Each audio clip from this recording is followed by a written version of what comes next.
På sin 57 års fødselsdag sagde Jennifer Aniston stille en sætning, som ingen havde forventet. Han er mit livs kærlighed. Ikke efter et eventyrbryllup, ikke før forræderi, men efter skilsmisse. Hvorfor skulle kvinden, som verden har haft så ondt af så længe, sige dette nu? I aften afslører vi historien, som Hollywood aldrig fuldt ud har fortalt. Vil du vide, hvorfor Jennifer Aniston holdt så fast? Du skal tilbage til en enkelt eftermiddag i 1978. Hun var 9 år gammel. Hun tog til en venindes fødselsdagsfest, spiste kage, spillede spil og havde en normal dag. Men hendes far John var bare væk. Ingen seddel på disken, intet dramatisk farvel i indkørslen, bare et tomt rum, hvor en forælder plejede at være. For en lille pige er det ikke bare en skilsmisse. Det lærte hende en brutal lektie, før hun overhovedet nåede tocifrede tal. De mennesker, du elsker, kan fordampe, mens du ikke ser på. Det er netop det med Jen. Folk ser guldpigen fra Venner, men hun voksede op i et hjem, der føltes som en permanent audition. Hendes mor, Nancy Dow, var en fantastisk skuespillerinde, der behandlede skønhed som et jobkrav. Hun var hård ved Jen, kritisk omkring sin vægt, sit hår, den måde hun talte på. Jen brugte hele sin ungdom på at forsøge at være perfekt nok til at forhindre folk i at gå. Men jo hårdere hun prøvede, jo mere følte hun, at hun fejlede. Før Brad Pitt overhovedet kom på scenen, var hun allerede i gang med at finde forhold og finde den ene person, der endelig ville blive. De fleste glemmer Charlie Schlatter. De mødtes på sættet til tv-serien Ferris Bueller i starten af 90'erne. Det var en af de intense, energiske romancer på scenen, der brænder ud lige så hurtigt som den starter. Så var der Adam Duritz for sangeren i Counting Crows. Det var midt i 90'erne. Han var kongen af stemningsfuld rock. Og et øjeblik levede Jen det liv. Men det var ikke et match. Den, der virkelig ramte plet, var dog Tate Donovan. I 1995 var Jen den mest berømte kvinde på tv, og hun og Tate var Hollywood-dronninger. De var sammen i 3 år. De var forlovet. Han spillede endda hendes elskede Joshua i Venner. Forestil dig presset, når du forsøger at navigere i en forlovelse i det virkelige liv, mens hele verden ser dig flirte med den samme mand på en lydscene. Da det sluttede i 1998, var det ikke bare et brud. Det var endnu en bekræftelse af hendes ældste frygt. Hun havde succes. Hun var rig. Hun var Amerikas yndlingssjæl. Og alligevel var hun stadig kvinden, der ikke kunne få en mand til at blive ved seriens finale. Så da hun endelig landede på sættet til Venner, føltes berømmelsen faktisk som støj. Rachel Green blev et symbol på uafhængighed for millioner af kvinder. Men bag kulisserne var det Jennifer, der konstant byggede sikkerhedsnettet op. Det var hende, der inviterede skuespillerne til middag hver aften. Det var hende, der forvandlede en gruppe skuespillere til en familie. Hun forsøgte i bund og grund at bygge det stabile hjem på en Hollywood-grund, som hun aldrig havde haft i sit virkelige liv. Ironien er nok til at få dig til at ryste på hovedet. Hun var den mest eftertragtede kvinde på planeten. Men indvendigt følte hun sig fuldstændig forkastelig.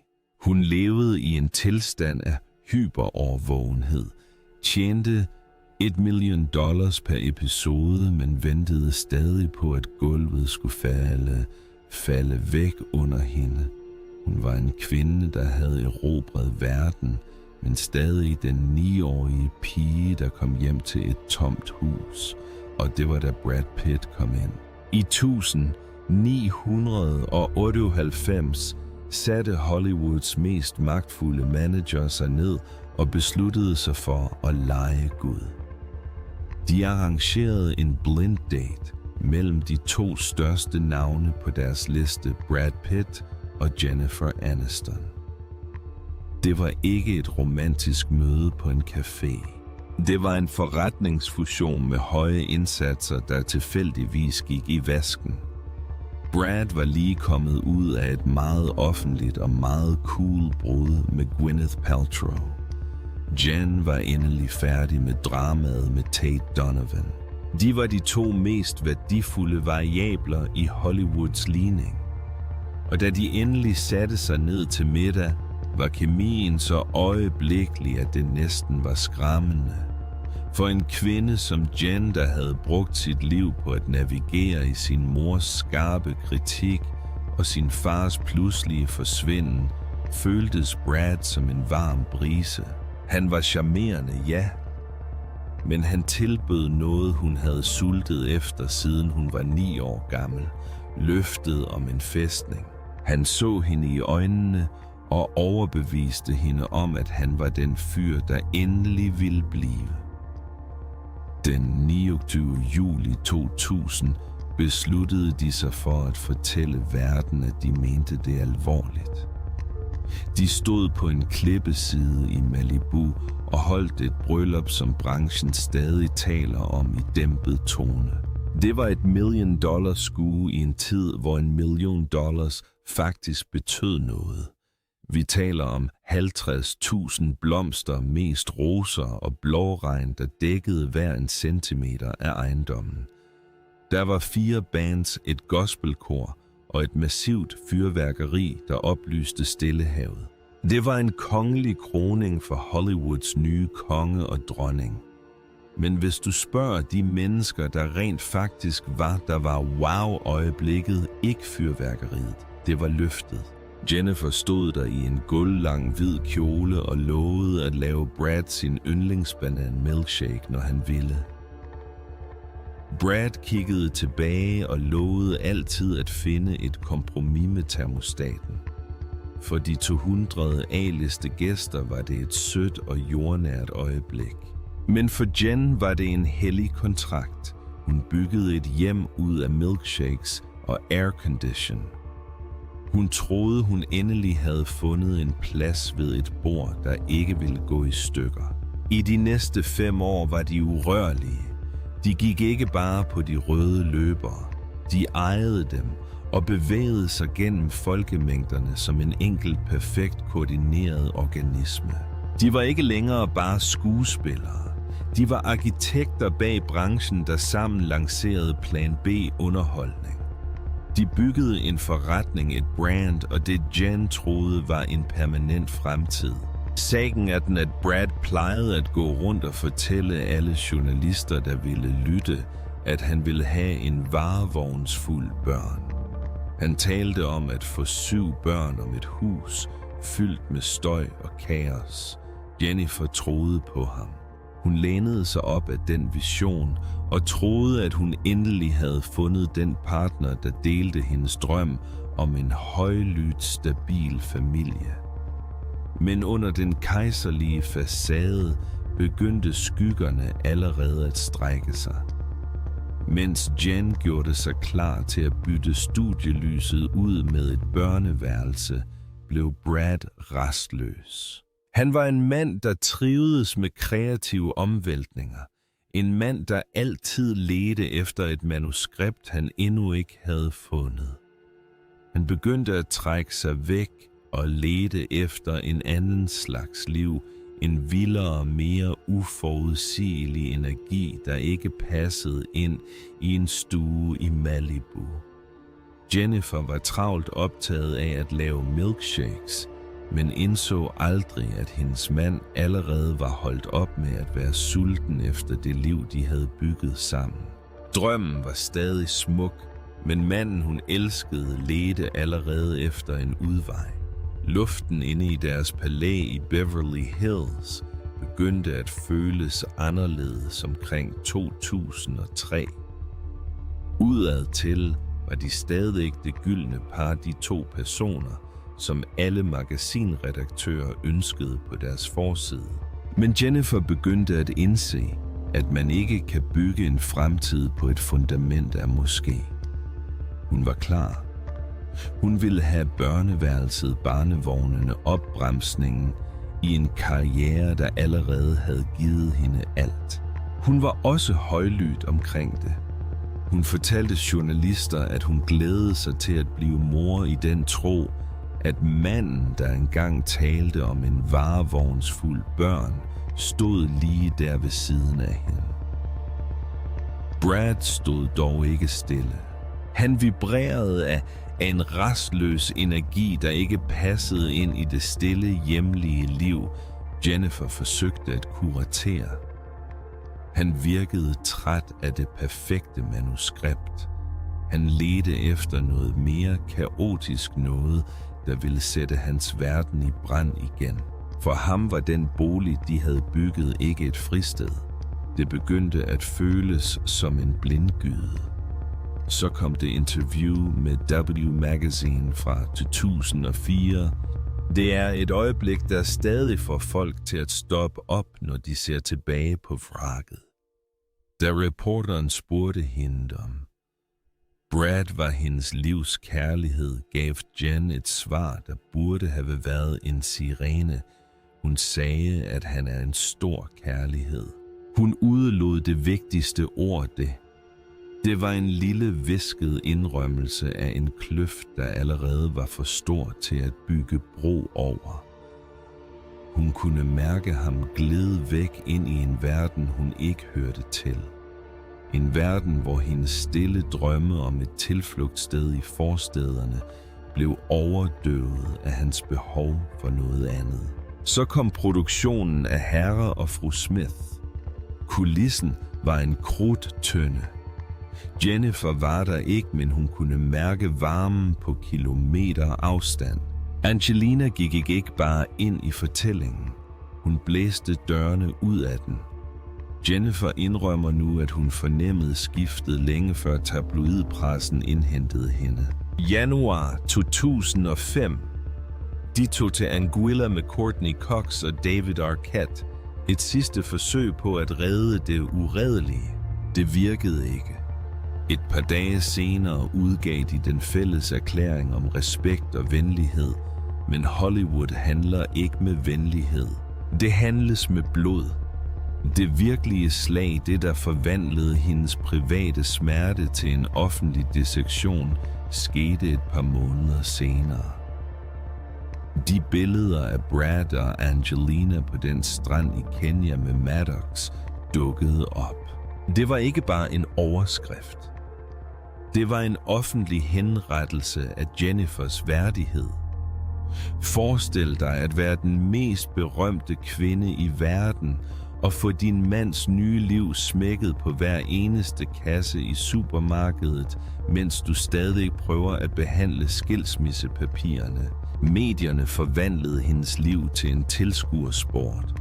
De skabte Team Jen og Team Angelina t-shirts og tjente bogstaveligt talt penge på det faktum, at en kvinde var blevet erstattet. Jennifer blev selve symbolet på den forladte kvinde. Det var et niveau af offentlig ydmygelse, der er næsten historisk set hidtil uset.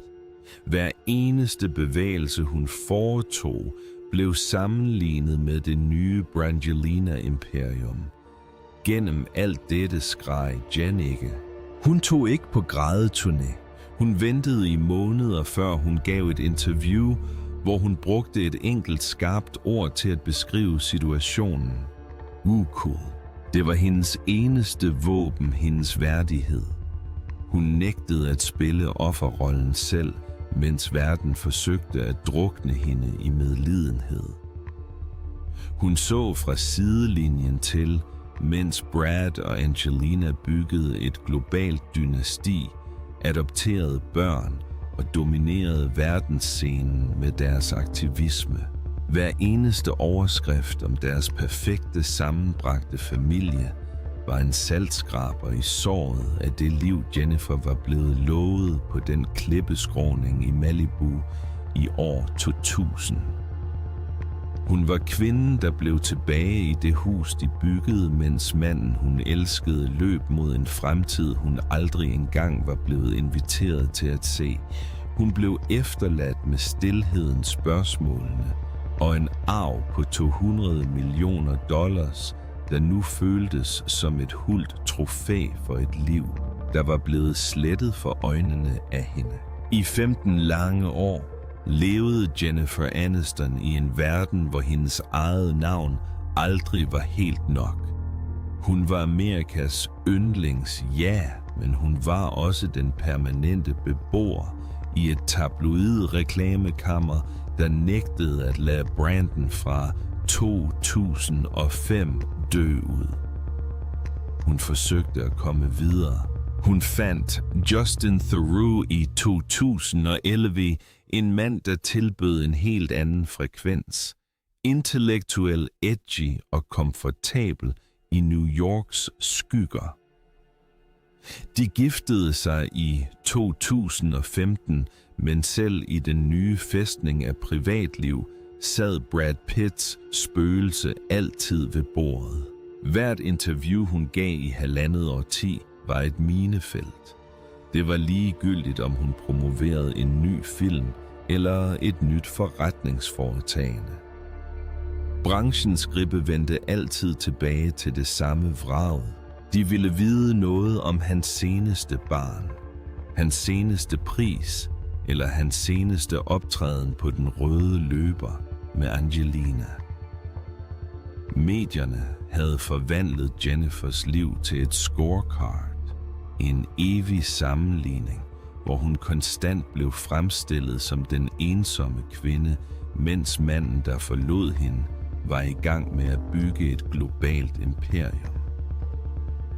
Det var en grad af offentlig granskning, der ville have gjort enhver anden bitter, men Jennifer forblev tavs. Hun arbejdede, hun smilede, og hun udførte den rolle, verden krævede af hende. Men mens verden var travlt optaget af at lede efter klik i hendes fortid, skete der noget stille og uventet i baggrunden. Forbindelsen mellem Brad og Jen blev aldrig rigtigt brudt. Den gik bare under jorden. Der var de hemmelige samtaler, de afdæmpede private møder, der fandt sted væk fra. Blitzpærende et telefonopkald på en fødselsdag. En støttende besked, da hun mistede en forælder, en stille: "Jeg tænker på dig i den hårde periode." Det handlede ikke om romantik, og det handlede bestemt ikke om en genforeningsfantasi. Det handlede om, at de havde overlevet den absolute vanvid i deres tidlige succes sammen.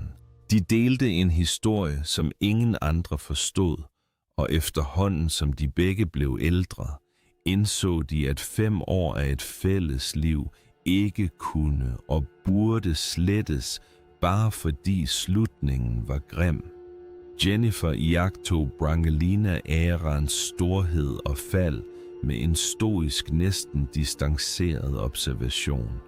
Mens offentligheden så et magtpar erobre verden, så Jennifer de samme mønstre af intensitet og kreativ omvæltning, der engang havde skubbet hende til randen. Hun blev i sin bane og opbyggede et liv med stabilitet og ægte venskaber. Så kom 2016-året, hvor den gyldne statue blev smadret i 1 million stykker. Skilsmissen mellem Brad og Angelina var ikke en høflig pressemeddelelse. Det var en moralsk apokalypse. Pludselig viste manden, der i et årti var blevet fremstillet som den perfekte heltsejer, at være en mand, der druknede i indre dæmoner. Historierne fra den privatflyhændelse og det totale sammenbrud af hans hjemlige verden vendte hele branchen på hovedet. For første gang var Brad Pitt ikke urørlig. Han var en mand, der indrømmede en langvarig kamp med flasken og en dyb selvkrise. Han var usikret stod over for en rodet offentlig forældremyndighedskamp og en total revurdering af, hvem han var, da kameraerne holdt op med at rulle. Det er her, historien tager sin mest menneskelige drejning. Det er den konflikt, som ingen af os havde forudset. Jennifer så en Brad, der endelig utvivlsomt var menneske. Han var ikke prinsen, der havde efterladt hende på en strand i 2005. Han var en overlever, der endelig indrømmede sine fejl. Da han i 2019 smuttede ind af bagdøren til hendes 50-års fødselsdagsfest, iført en baseballkasket, var det ikke et reklamestunt. Det var en olivengren. Han var der for at anerkende den person, han havde såret mest. Verden fik sit wow-øjeblik et par måneder senere ved SAG Awards 2020. Vi husker alle billederne, måden han greb fat i hendes håndled, da hun gik væk. Det fælles smil, der så ud, som om det tilhørte to personer i et fyldt rum, som var de eneste, der kendte sandheden. Internettet gik i et vanvid og skreg om en genforening. Men hvis man ser nærmere på Jennifers ansigt på de billeder, ser man ikke en kvinde, der leder efter en ny chance i et mislykket ægteskab. Du ser en kvinde, der er vidne til en forsoning. Hun indså, at manden, der stod foran hende ædru, ydmyg og bærende arrende fra sine egne spektakulære fiaskoer, endelig var den person, hun altid havde ønsket, han skulle være. Han var virkelig. Den polerede gyldne drengefacade var blevet brændt væk, og tilbage var en mand, der endelig kunne undskylde uden et manuskript. Og i den erkendelse fordampede den vrede, hun havde holdt fast i næsten 20 år endelig. Det var en udhulet sandhed. Hun indså, at hun ikke behøvede at hade ham længere, fordi den person, der forrådte hende, ikke eksisterede længere. I 15 år havde hun været Rachel-kvinden, verden havde ondt af. Men mens hun så Brad genopbygge sig selv fra asken, han selv havde skabt, generobrede Jennifer sin egen fortælling. Hun forstod, at deres forbindelse var permanent, ikke fordi den var perfekt, men fordi det var den smeltedigel, der gjorde hende til den, hun er i dag.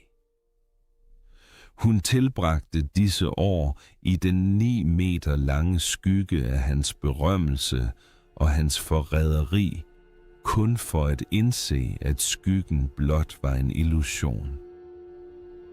Da Brangelinas lys endelig gik ud, var det Jennifer Aniston, der stadig stod op. Hel og uafhængig, mens manden, hun engang troede var hende for evigt, endelig lærte at gå på egne ben.